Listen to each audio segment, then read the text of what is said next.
Garvan was born on the 20th of March, 1973. He was handicapped at birth and nearly died as he failed to start breathing. He was later confined to a special baby unit in Kingston Hospital until he was well enough to be taken home.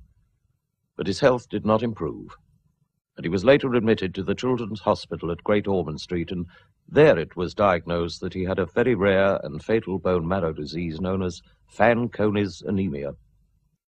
Towards the end of Garvan's life, he had visited on 3 separate occasions Helen House, a hospice here in Oxford for sick and terminally ill children.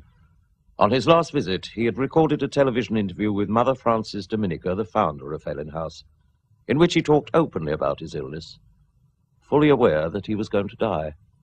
I was on steroids for 5 years, for the first 5 years of my life. And, well, when I was 10 years old, they took me off them because I had a liver hemorrhage. And they found that was the cause of the problem. And what's your illness called? Fanconi's anemia. It's something to do, it's a very rare bone marrow disease. And did Mummy tell you about it? Yes, she did, and she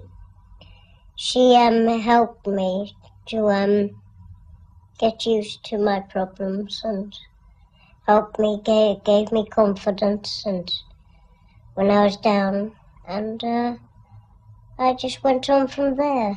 When you thought that you were going to die, Garvan, were you frightened?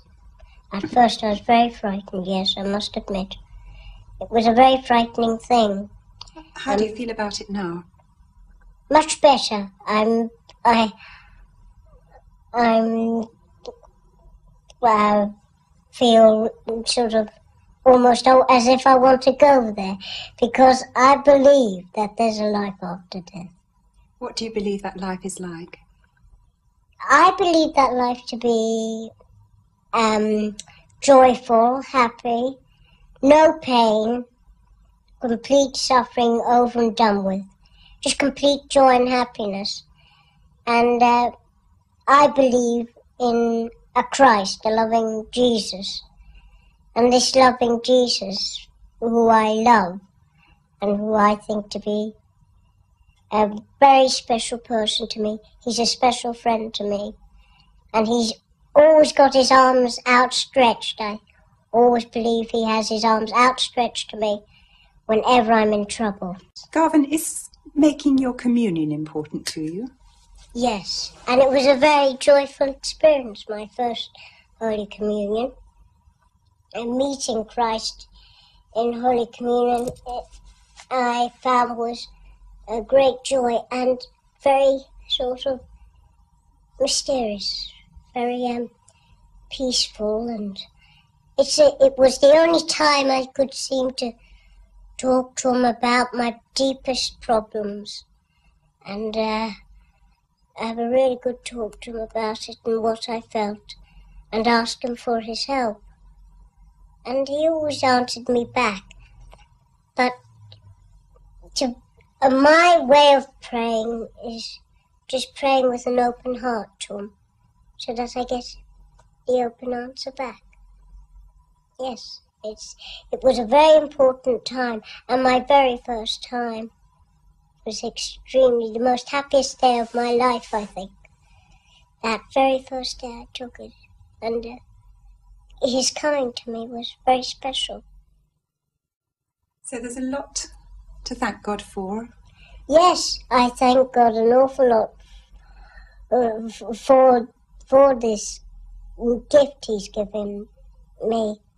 I mean, it's very special because it's actually God and man sitting at table, sharing the banquet, sharing his gift.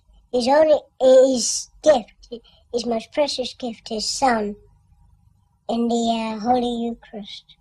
And it is a very special gift. And I always try and get down for that gift. And I always thank him for it every day. What do you think happens to your body when you die? I will leave it behind.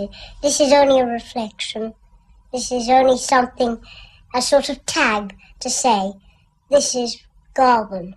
this is me. So that we can recognise you. Yes. And then the real me, that's when I die, that reflection will be faded, left behind. And the real me, that inner self me, will be out of that reflection and will go up to God. And I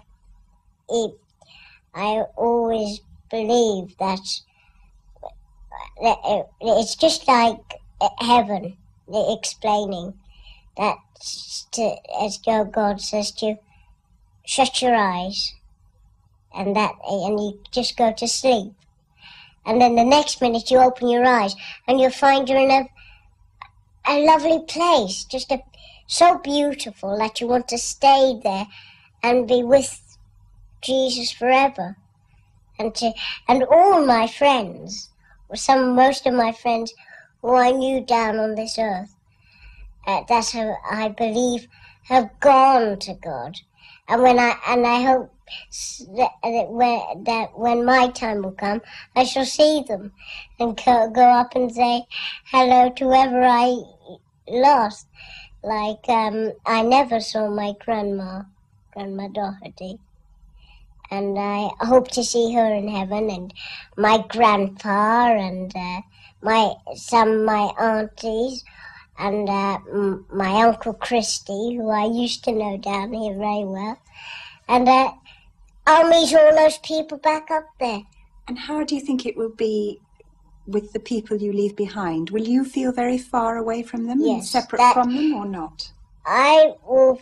It's very difficult, but I believe that Christ will look after my family, and whatever needs they need, I believe He will provide for them, and I shall always look down on them if I go before them, and I shall always look down on them and always be there. And it's like where two or more are gathered, there I am in the midst of them.